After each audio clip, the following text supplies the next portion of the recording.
What is up, everyone? Welcome back to another episode of the Parisi Performance Podcast. Kind of a unique episode today.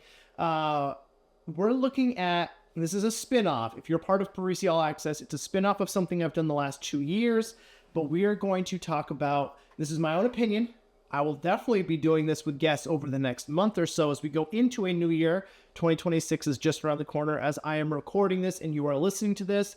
I wanted to share my own opinions before I started talking to other people about it, about what's quote unquote hot and not in 2026. So this is a take off of what I've done in the last 2 years, talking about the 2024 Performance Coaches Checklist or the 2025 Performance Coaches Checklist.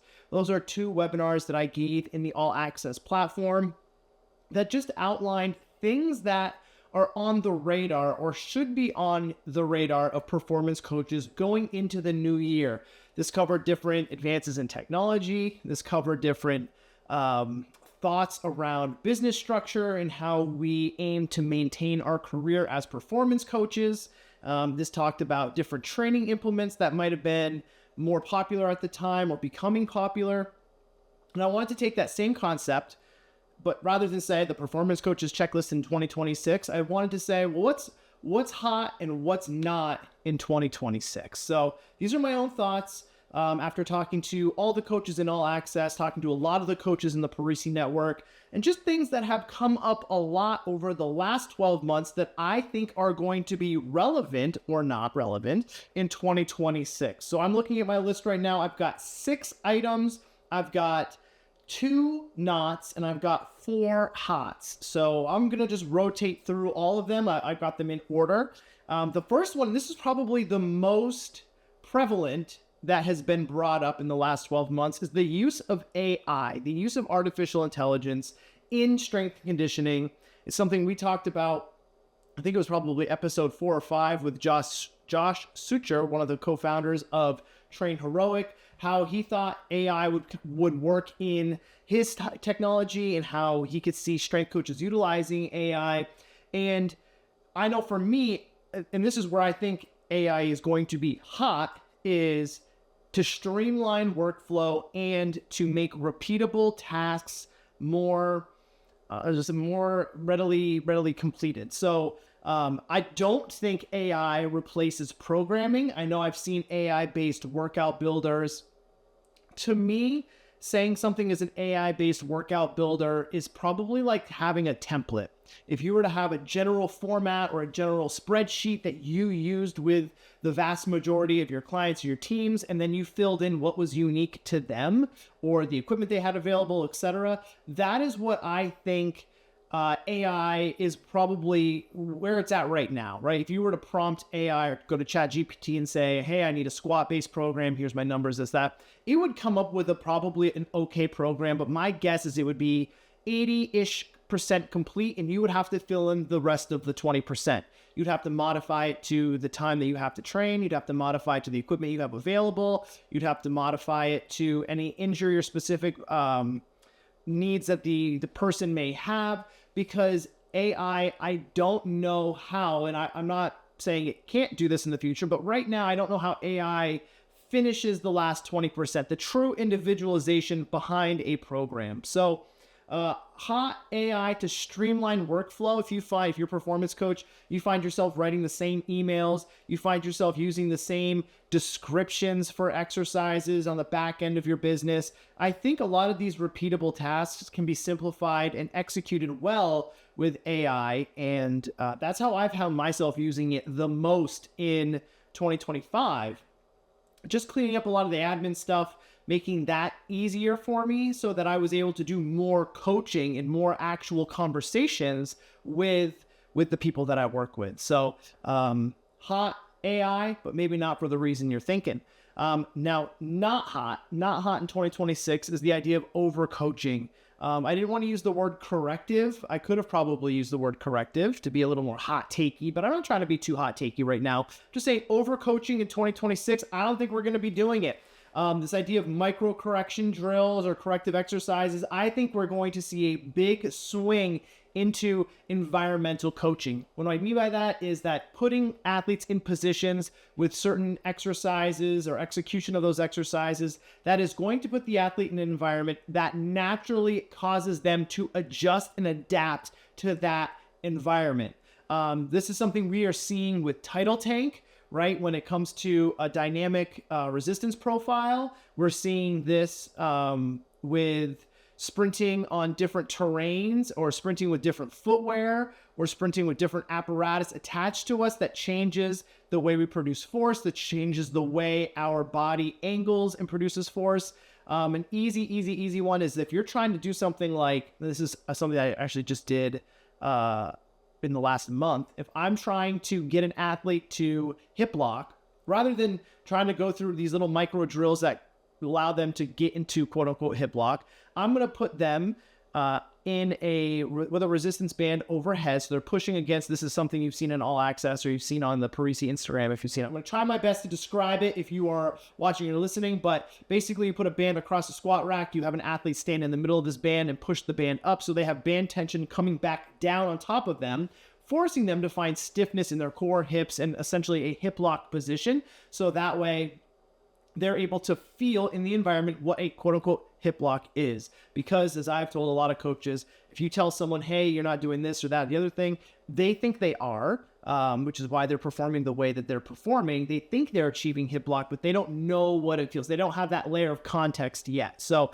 I believe that in 2026, we are going to see a huge swing utilizing different environmental apparatus, environmental tools to put athletes in positions where they're now experiencing the coaching cues or the outcomes that we are looking for as performance coaches. So micro drills, yeah, they're going to have their place. They always will, right? It's like the old internal versus external cueing debate, right? This was like probably close to 10 years now, where we knew external cues were real hot in the streets, but internal cues still have their place. Micro drills are still going to have their place, but we're learning a lot about self-organization, dynamic systems theory, and how that is now playing a role in sports performance. I think in 2026, we see that swing continue. The next one, number 3, is hot. What is hot?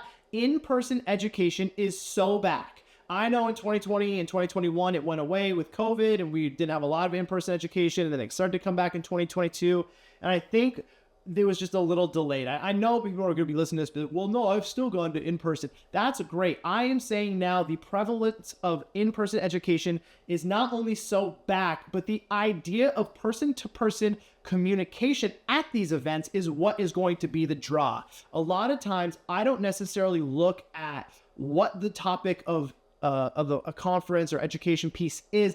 I want to know who the instructor is, who else is going to be presenting, and who else is in attendance, because the in-person communication, the in-person networking, that is so back in 2026. We want to make sure you're going to events and you're able to have time to network and communicate with the others that are there, whether it be the presenters, hosts of the event, attendees of the event. That is where I think 2026 is going to take a huge step. People are going to be talking about what events they're going to and what events are worthwhile, because we know education is important. You're listening to this. Parisi is an education company. We know it's important.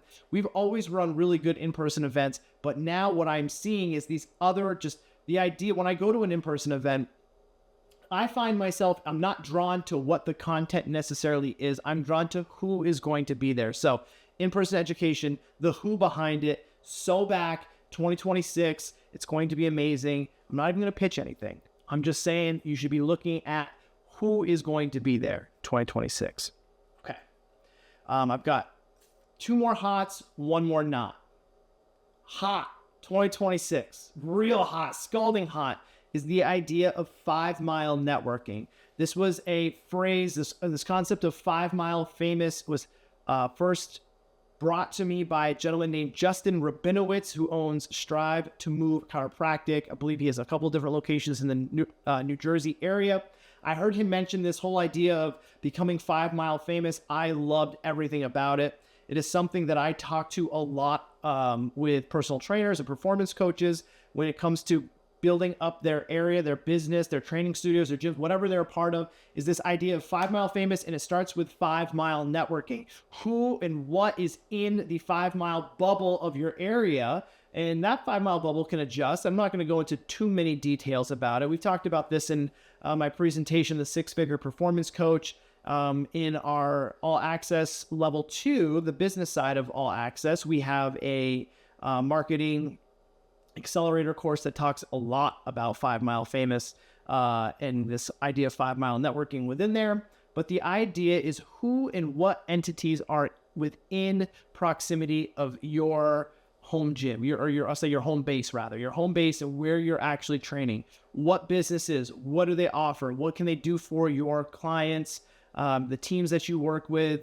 Who can you align yourself with? One of our business tips that we covered in All Access in the last couple of months was the idea of adjacent services, not complementary services, but adjacent services, those that are services that your client use to enhance your sports performance, not just complement your sports performance. So shameless plug there.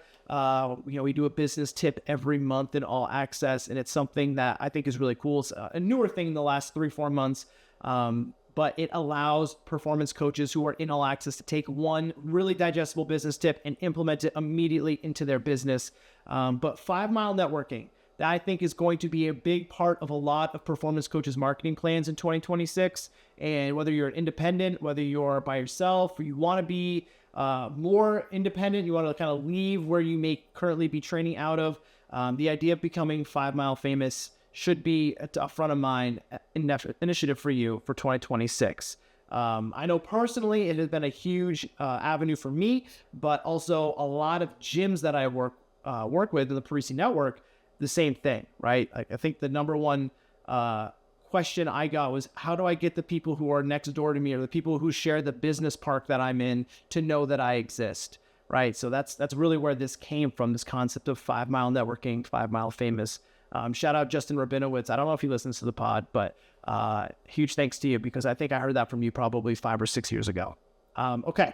So what's not in 2026 is slandering sport coaches for whatever they're doing with their teams that we don't like as performance coaches. We're done with it. We're done with slandering sport coaches, the bag sessions of conditioning, the poor wannabe performance training that they may think that they're doing. Guys, gals, we're done with it. If you're still over here whining about how sport coaches are executing practices, you got to get off it in 2026. I don't think, and this is something I've talked about with Bill Parisi a lot, if you can't beat them, join them. You want to think about educating sport coaches. You want to make sure you're opening lines of communication and talking to them about different pain points that they may be feeling on the performance side with their teams, so that they know you and they trust you in executing on those performance initiatives that they may not fully understand. And this is something that I think really comes full circle with communication outside of sports performance training, right? So when we work with coaches, as performance coaches, we're working with whether it be travel coaches or AAU coaches or sport-specific trainers that are working specific sports skills, not performance-related, right? I want you to envision a very clear line. We do the strength conditioning, the performance side. The sport coach, the sports skill trainer is doing sports stuff. There is a clear line, a clear divide between the two. And if you're watching this on YouTube, you're seeing a lot of hand gestures right now. But if you're listening, just imagine a lot of hand gestures and a line. So I know, and I'm guilty of this, but a lot of coaches that I talk to will say, so-and-so, the coach is doing this, and the coach is, they're running them, and they're doing this, so when I get them, they're this and that. And when, it's a tough relationship. And obviously in a collegiate setting or a professional setting, it can be tough working with sport coaches that are undermining the performance side. Or if the performance coaches are doing sports skill stuff and undermining the sports skill coach. Like, it can go both ways. I don't want to say it doesn't. But what we want to really focus on is making sure we have clear expectations between the sport coach and vice versa, the sport coach to the performance coach. So I find that a lot of times if you're disappointed with the other half, there was a break in the expectations. And if there's a break in the expectations, that probably comes from a lack of communication or a lack of direct communication and clear communication from the get-go. So if you find yourself, and what I would implore you to do, if you find yourself still in 2026 saying, oh, I wish this sport coach did this, or this sport coach is doing this and that, whatever, I would implore you to stop and think about how that relationship started, and if you ever outlined expectations between the two and just talked about what you were expecting as the performance side and what they were expecting as the sport coach side, because a lot of times that's where the breakdown happens. And it's not something that happens instantaneously. It's something that occurs from the get-go because expectations weren't laid out as a result of indirect communication. So that is something that I'm very fond of, and the same thing can go with if you're a performance manager or the owner of a gym and you're upset with an employee. A lot of it comes down to that same narrative, right? Did you lay out expectations? Did you have clear, honest communication in real time? And if not, these are things that happen. You find yourself talking poorly about the other side. So we don't need that in the performance industry. I think that we bring a lot of positivity as performance coaches to the athletes, to the teams, to other coaches. And I think we just need to remember that if we are unhappy with the other side, the sport coaches, that it comes from a lack of communication, and we should take some onus on that. But we can fix it. We can correct it. So, okay, that was the last not. We have one more topic on this hot or not in 2026. Shameless plug, go check out All Access. It is our monthly education resource through Parisi. It's $19 a month.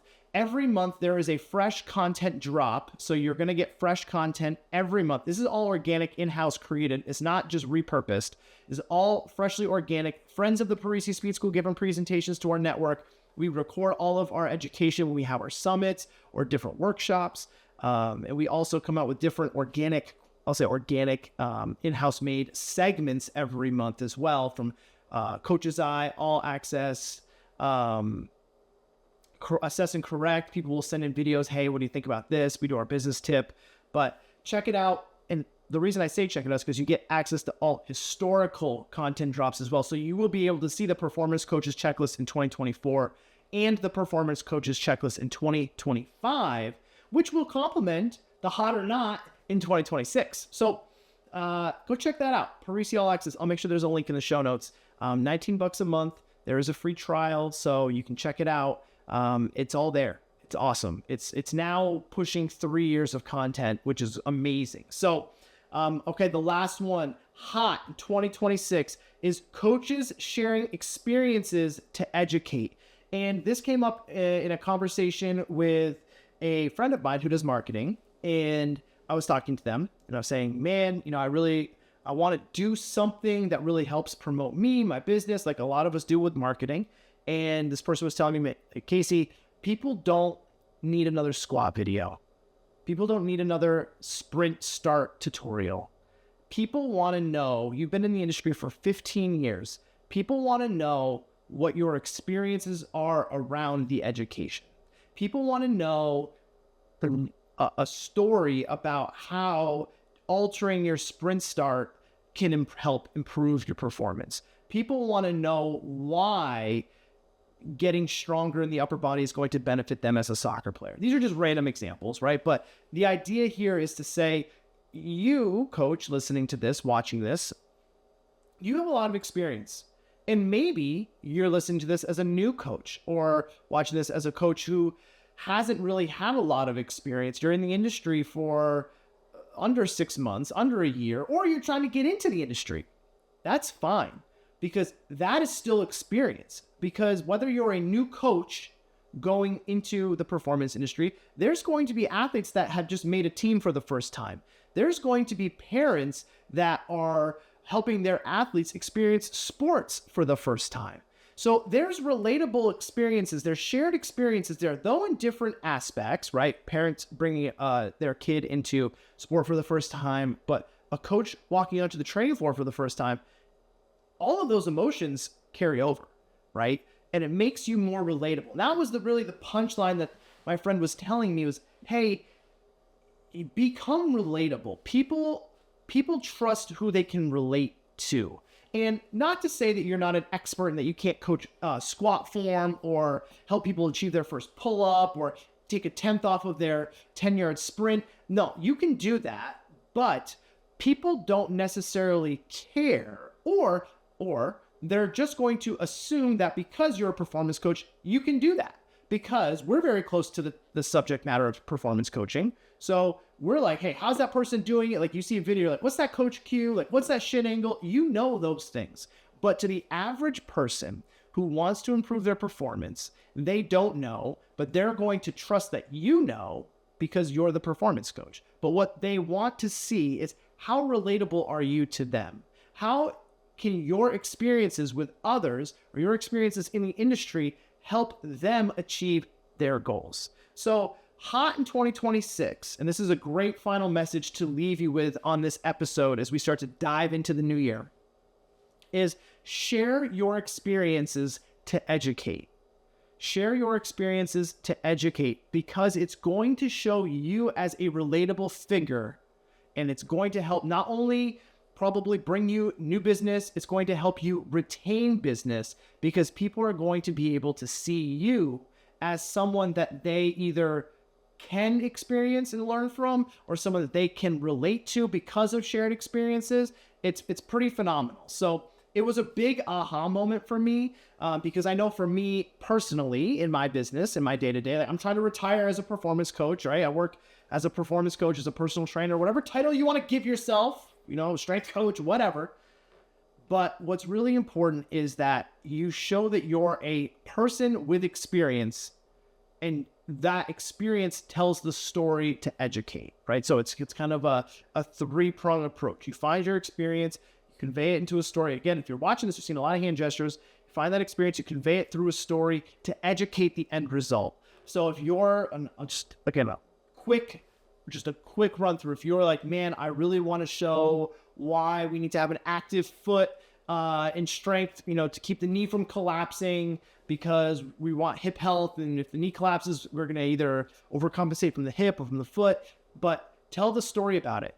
In my experience as a performance coach, I've seen a lot of athletes come to me with shin pain, with foot pain, with hip pain. And what we're finding is that athletes are caving at the foot because they're not looking at the foot, or they're thinking, oh, my knee hurts, so it's got to be something with my knee. But in my experience, I'm finding that if we can do this exercise, it helps create a stable and strong foot, which helps alleviate the chances of hip pain, which is going to allow you to run your best mile this fall in cross country, right? Something along that lines, rather than, hey, here's how we're going to fix that foot, blah, blah, blah. People don't know why it's important, right? So use your experience to share it, to educate. And I think that that's going to be really cool, not only from us as performance coaches to the athletes and families that we work with, but also on a mentorship basis. If you're working with someone who's been in the industry a lot longer than you, or someone who you think can be a key mentor to you in the industry, they're sharing their experiences with you. And it's something that I think is going to be very impactful for all of us in 2026. So intentionally, yes, that was my last hot in 2026, because I think it brings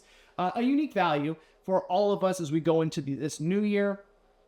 But I hope the hot and not concept hits home with you. If you think I'm crazy on any of these, let me know. But if you have your own hot or not, leave it in the comment, because I want to see the comments on Spotify. I want to see the comments on YouTube, wherever you're listening to this. Or maybe you want to email in your hot knots or something we can talk about, or I can bring up with our next guest, because we do have some awesome guests coming down the pipeline in December and January to kick off the year.